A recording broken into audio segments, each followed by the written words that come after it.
Good morning student, this is Nandita Singh from Lokmanya Tilak School. I am going to explain you chapter 4 of history. The chapter name is the Mughal Empire. इसका third part आज पढ़ना है. हमारा point है शाहजहां. शाहजहां के बारे में आपने नाम सुना होगा, बहुत सारी बिल्डिंग्स इन्होंने बनवाई हैं. After his father's death, Shahjahan और prince Khurram ascended the throne in 1628. 1628 year में क्या हुआ कि अपने फादर की डेथ के बाद शाहजहां राजगद्दी में बैठा, जिनको प्रिंस खुर्रम भी कहा जाता है. शाहजहां का नाम प्रिंस खुर्रम है. इनको खुर्रम के नाम से भी जाना जाता था. He faced two major revolts during the early part of his rule by Khan Jahan Lodi and by Juzhar Singh of Bundelkhand. He faced two major revolts during the early part of his rule by Khan Jahan Lodi and by Juzhar Singh of Bundelkhand. अपने राजकाल में उन्होंने क्या किया? दो युद्ध लड़े, दो संग्राम हुआ उनके साइड पे. कौन कौन से किसके साथ युद्ध हुए? खान जहां लोधी और जुजर सिंह बुंदेलखंड, इनके साथ रिवोल्ट्स हुए. There was famine and plague in large parts of Gujarat, Khandesh and Deccan, in which thousands of people died. Gujarat, Khandesh और दक्कन में कुछ बीमारियां फैली हुई थी, प्लेग और फेमिन. फेमिन मीन्स होता है सूखा पड़ जाना. ये बीमारियां फैली हुई थी जिससे कि काफ़ी लोगों की डेथ हो गई थी. Abdul Hamid Lahori described in his accounts the strategies adopted by Shah Jahan to control the situation of famine and plague. Abdul Hamid Lahori ने अपने बुक्स में ये डिस्क्राइब किया है कि उन्होंने अब शाहजहां की जितनी भी स्ट्रेटजीज थी, कैसे उन्होंने सिचुएशन को हैंडल किया, कैसे ये फेमिन और प्लेग को कंट्रोल किया, कैसे लोगों को मरने से बचाया, ये सारी स्ट्रेटजीज के बारे में उसमें लिखा गया है. The Nizam Shahi dynasty of Ahmadnagar was brought under Mughal control by Shahjahan. Shahjahan ने और क्या किया? निज़ाम शाही डायनेस्टी अहमदनगर में लाया, क्योंकि मुग़ल कंट्रोल में थी, मुग़लों के अंडर में थी.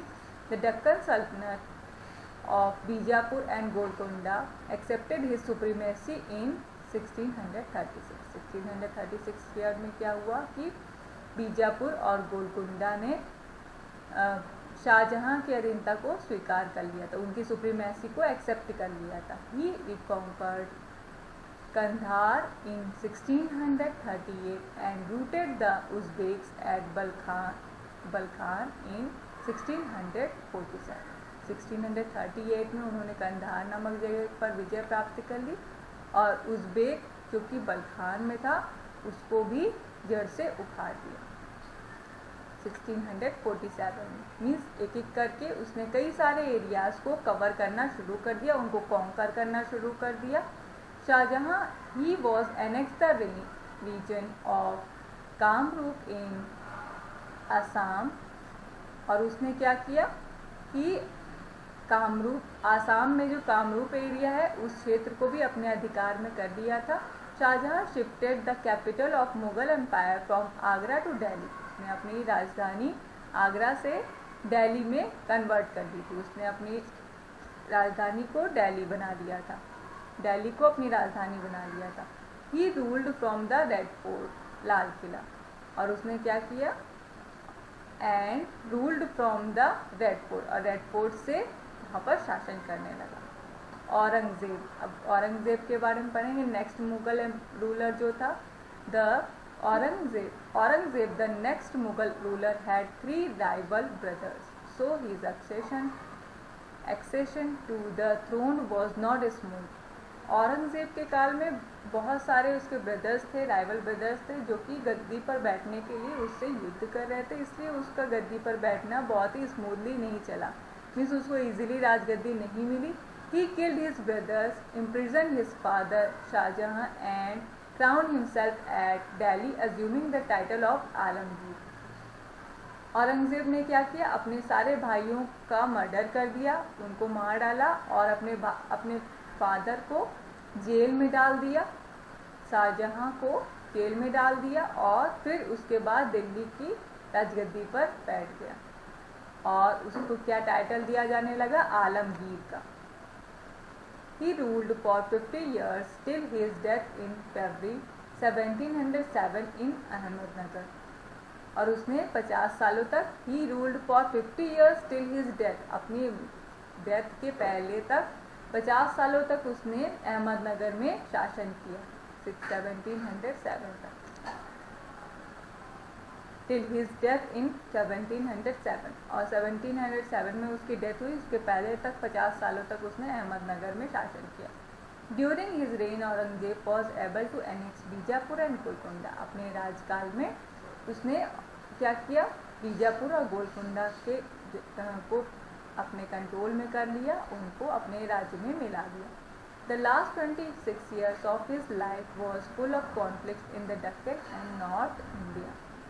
लास्ट 26 ईयर्स जो थे उसके लिए कॉन्फ्लिक्ट्स के थे, संघर्ष वाले थे, क्योंकि दक्कन और नॉर्थ इंडिया से रिलेटेड थे। Under his rule the borders of the Mughal empire spread out farther than ever before. और फिर उसने अपने राज्यकाल को इतना विस्तृत कर लिया, कई सारे जगहों पर अधिकार करने लगा। Under his rule the borders of Mughal empire spread out farther than even before. जैसे कि पहले कभी भी इतना मुगल एम्पायर इतना वास्ट नहीं हो पाया था, तो औरंगजेब ने कई सारे जगहों पर अपना अधिकार करते हुए, कई सारे राजाओं को अपने अधीन में करते हुए अपने राज्य का विस्तार इतना ज़्यादा कर दिया था जो कि पहले कभी नहीं हुआ। But it was difficult to hold the empire together. लेकिन पूरे एम्पायर को कितना उसने वास्ट एरिया में इंक्रीज कर लिया था, तो उसको कंट्रोल करना, होल्ड करके रखना एक साथ थोड़ा मुश्किल हो गया था। He had to face rebellions from the Marathas under Shivaji, Sikh, Jat and the Satnamis। और फिर क्या हुआ, क्योंकि बहुत वास्ट एरिया में उसने कंट्रोल कर लिया था, तो कई सारे रिबेलियंस मीन्स विद्रोही, कई सारे विद्रोही विद्रोह करने लगे उनके खिलाफ, औरंगजेब के खिलाफ। उनमें से शिवाजी थे, सिख थे, जाट थे और सतनामीज थे। Though he rule longer than any of his predecessors, he could not stop the decline of the Mughal Empire. A war of succession also followed his death। क्या हुआ कि उसने, क्योंकि उसने अपने राज्य का विस्तार बहुत ज़्यादा विस्तृत रूप में कर लिया था, लेकिन वो मुग़ल एम्पायर का डिक्लाइन होने से, पतन होने से, डाउनफॉल होने से वो बचा नहीं पाया। A war of succession also followed his death। और एक वॉर में उसकी मृत्यु भी हो गई और उसके बाद मुगल एम्पायर डाउन होने लगा। औरंगजेब दो gave many grants for the restoration of Hindu temples, but he was also famous for his tyranny against the Hindus. उसने क्या किया, Aurangzeb gave many grants for the restoration of Hindu temples. Hindu temples के लिए उसने बहुत सारे काम किए, लेकिन उसके खिलाफ षड्यंत्र भी करता था, हिंदुओं के खिलाफ षड्यंत्र, टायरनी मीन्स उसके खिलाफ षड्यंत्र भी रचते थे। He reintroduced jizya tax on the Hindus and demolished many temples, especially in politically volatile regions। उसने क्या किया कि हिंदू टेम्पल्स को वो डिमोलिश करने लगा, कई सारे हिंदू टेम्पल्स को वो रीइंट्रोड्यूस जजिया टैक्स। उसने हिंदुओं पर जजिया नाम का एक टैक्स लगा दिया था और उनके टेम्पल्स को स्पॉइल करने लगा था। डिमोलिश मतलब तोड़ने लगा था, ख़त्म करने लगा था और उनके खिलाफ षड्यंत्र रचने लगा था, क्योंकि वो मुस्लिम था और उसने हिंदुओं के टेम्पल्स पर आक्रमण करना शुरू कर दिया था, उनको तोड़वाना शुरू कर दिया था। नेक्स्ट है मुगल एडमिनिस्ट्रेशन। मुगलों का प्रशासन कैसा था। Babur Humayun could not concentrate on establishing a definite system और pattern in administration. By the end of Akbar's reign we find the establishment of elaborate offices with specialized function assigned to the heads of the offices। क्या हुआ कि बाबर और हुमायूं के समय में प्रशासन का अच्छे से विकास नहीं हो पाया था। उन्होंने प्रशासन को मेंटेन करने के लिए, एडमिनिस्ट्रेशन को मेंटेन करने के लिए कुछ काम नहीं किया था, उस पर ज़्यादा फोकस नहीं किया था। लेकिन bye the end of Akbar's rain, Akbar के राजकाल के जब आखिरी में आया टाइम, तो उसके बाद एडमिनिस्ट्रेशन का इस्टेब्लिशमेंट होने लगा, इसका विकास होने लगा, कई सारे फंक्शंस उसमें होने लगे, कई सारे ऑफिसेज, हेड ऑफिसेज बनने लगे. The appointment, promotion and termination of this officials were subject to the rulers personal preference and whims. जितने भी अपॉइंटमेंट्स, प्रमोशंस और टर्मिनेशंस होते थे ऑफिशियली, ऑफिस के जितने भी ये सारे होते थे प्रमोशंस, अपॉइंटमेंट्स, वो सारे प्रजा से रिलेटेड होते थे, यानी लोगों से रिलेटेड होते थे. और वहाँ पर शासक का जो रूलर होता था उसका चलता था कि वो कैसे अपने प्रेफरेंस के अकॉर्डिंग कैसी प्रशासन को रखना चाहता है, उसकी कैसी मर्जी है, वो अपने इच्छा के अकॉर्डिंग उसको ऑर्गेनाइज करता था. एडमिनिस्ट्रेटिव ऑफिशियल्स, एडमिनिस्ट्रेटिव ऑफिशियल्स में क्या है? The office of the diwan was strengthened under Akbar. Akbar के अंडर में दीवान के ऑफिस होते थे. द चीफ दीवान, दीवाने कुल, was made responsible for revenue and finance. Finance और रेवेन्यू के लिए दीवान का जो चीफ होता था वो इसके लिए रिस्पॉन्सिबल होता था. मीन्स रेवेन्यू और फाइनेंस से रिलेटेड सारे कामों को वो देखता था, दीवान का जो चीफ होता था.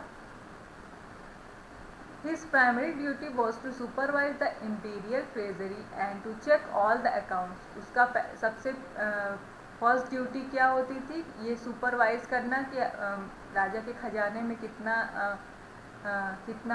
स्टॉक है, कितना पैसा है, और सारे पैसे का लेखा जोखा रखना और सारे अकाउंट्स को चेक करने का काम उसका होता था. दीवान का जो चीफ होता था उसका होता था. The entire revenue collection and expenditure machinery of the empire was under his charge. The entire revenue collection and expenditure, और जो पूरा रेवेन्यू का कलेक्शन था, जो एक्सपेंडिचर थे, expenditure machinery of the empire was under his charge.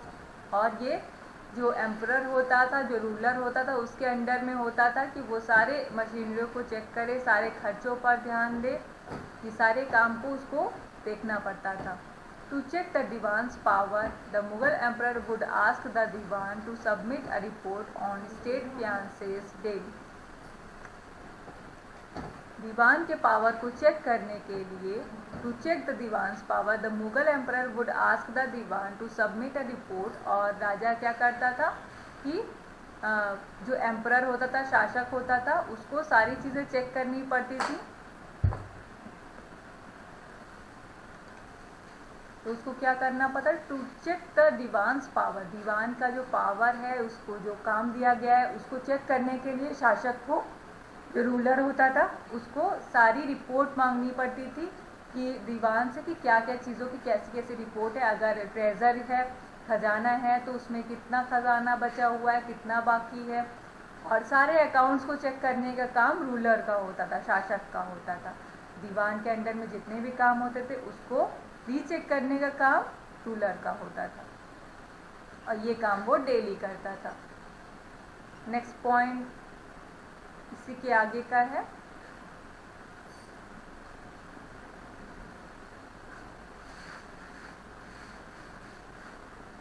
The Mir Bakhshi was in charge of the military. जैसे कि मैंने बताया प्रशासन का विकास हुआ था, इस्टेब्लिशमेंट हुआ था, तो मिलिट्री का जो इंचार्ज था वो मीर बख्शी था.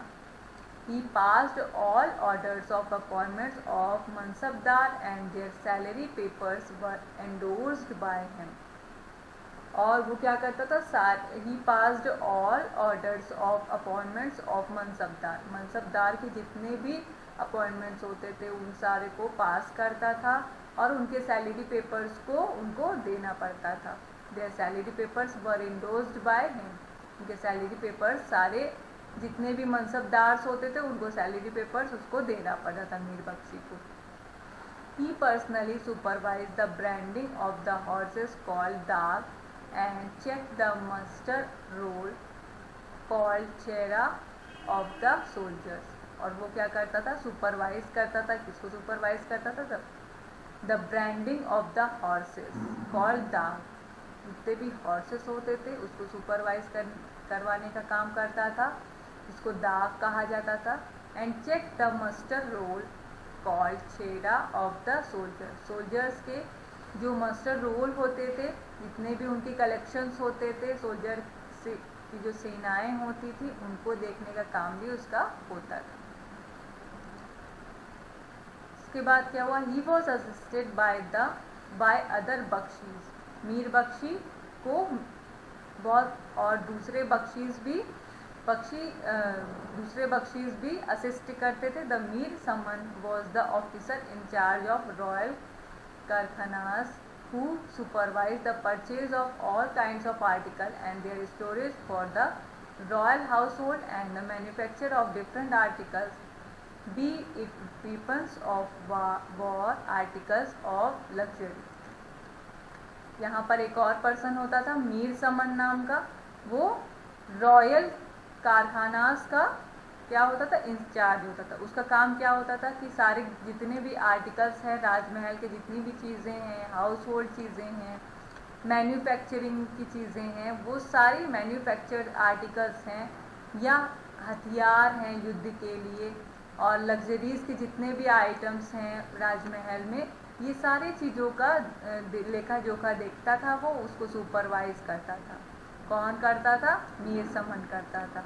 मीर बख्शी क्या कर रहा था, घोड़ों पर और सोल्जर्स पर को सुपरवाइज कर रहा था। मीर बख्शी का क्या काम था, वो घोड़ों को, मनसबदार को और सोल्जर्स को क्या करता था, सुपरवाइज करता था। और मीर समन क्या करता था, कारखाना और जितने भी महल के, राजमहल के हाउस होल्ड थिंग्स होते थे, जो आर्टिकल्स होते थे, वीपन्स होते थे और लग्जरी के जो आइटम्स होते थे, उसको देखता था, उसको सुपरवाइज करना, उसको अरेंज कराने का काम करता था। The Sadr protected the laws of the Shariat while the head of the judiciary was known as Qaziul Quzat. और सदर क्या था, कौन पर्सन होता था, ये वो पर्सन होता था जो कि नियमों को प्रोटेक्ट करता था, लॉज को प्रोटेक्ट करता था। Protected the laws of the शरी, ये वहाँ के जो नियम बनाए जाते थे उनको प्रोटेक्ट करवाने का, उनको फॉलो करवाने का काम करता था। While the head of the judiciary was known as, और उसका एक जो हेड होता था उसको काजीउल कज़ाक कहा जाता था, जो कि नियमों से रिलेटेड, न्याय से रिलेटेड काम करता था। The governor of a subahdar was directly appointed by the emperor, जो गवर्नर होता था, गवर्नर ऑफ सूबादार जो होता था, वो कौन अपॉइंट करता था, जो एम्परर होता था, रूलर होता था, वो अपॉइंट करता था। Usually the tenure of the subahdar was around 3 years, और सूबादार का जो टेन्योर, ये टाइम पीरियड होता था, वो 3 years का होता था। He looked after the welfare of the people and the army and maintain law and order in सूब, और वो क्या करता था, लोगों की देखरेख का काम करता था, उनको लुक आफ्टर करता था, उनकी वेलफेयर के काम करता था, आर्मी को मेंटेन करता था और लॉ एंड ऑर्डर को बनाए रखने का काम करता था। कौन करता था, ये सूबादार करता था। He was assisted by Bakshi and the military paymaster, the minister in charge of religious and charitable patronage, military commanders and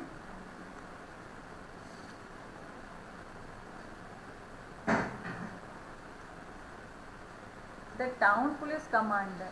और उसको कितने लोग असिस्ट करते थे, उसको असिस्ट करने के लिए बख्शी होता था, मीन्स सूबादार को असिस्ट करने के लिए बख्शी होता था, मिलिट्री पे मास्टर होता था, मिनिस्टर्स होते थे, रिलीजियस मिनिस्टर्स होते थे, चैरिटेबल पैट्रोनेज जिसको सदर कहा जाता था वो इन्वॉल्व होते थे, मिलिट्री कमांडर्स इन्वॉल्व होते थे उसके साथ, जिसको फौजदार्स कहा जाता था, और कुछ पुलिस कमांडर्स उसके साथ होते थे, ये सारी चीज़ों को फॉलो कराने के लिए।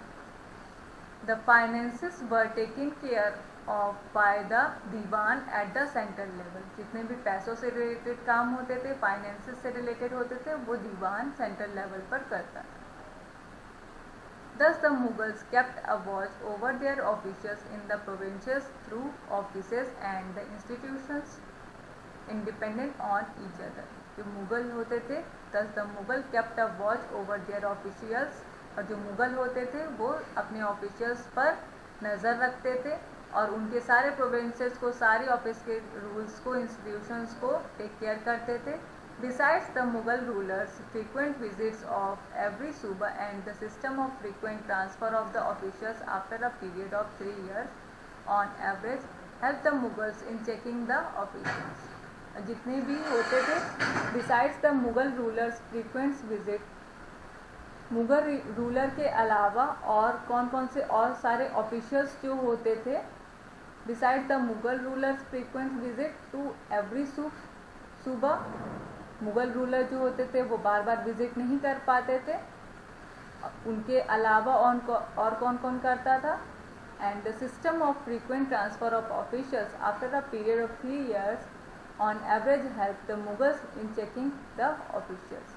3 years के टाइम पीरियड होता था, मैंने आपको बताया था. तो 3 years के बाद और भी कई सारे ऑफिशियल्स होते थे जो कि इनकी चेकिंग का काम करते थे. एक की पोस्ट ख़त्म हो जाती थी, टाइम पीरियड ख़त्म हो जाता था, उसके बाद दूसरे को अपॉइंट किया जाता था और वो सारी चीज़ों की देख रेख करता था. मीन्स मुगल रूलर के अलावा, शासकों के अलावा और भी कई सारे ऑफिशियल्स होते थे जो सारी चीज़ों की देख रेख करते थे. आज यहीं तक पढ़ाऊँगी, कल इसके आगे से कंटिन्यू करेंगे. Good day.